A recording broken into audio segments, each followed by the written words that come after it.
கொண்டே இருப்பான். இந்த சோதனையில் இருக்கக்கூடிய எனக்கும் உங்களுக்கும் குர்ஆனும் சுன்னாவும் சொல்லக்கூடிய மருந்துகள் என்ன தெரியுமா? முதலாவது மருந்து எடுத்துக்கொள்வோம், அல் ஈமானு பில் கதரி கைரிஹி வ ஷர்ரிஹி.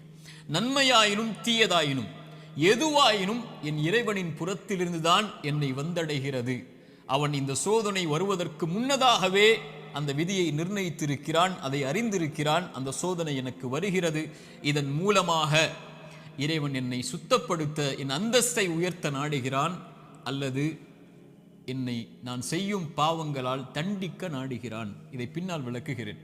ஆனால் ஒரு முஃமின் சோதனைகள் வரும்போது அவனுடைய உள்ளத்தில் பதிய வைக்க வேண்டிய முதல் அம்சம், இதை என் இறைவன் அறிந்திருக்கிறான். வமா தஸ்குது மின் வரகத்தின் இல்லா யஅலமுஹா.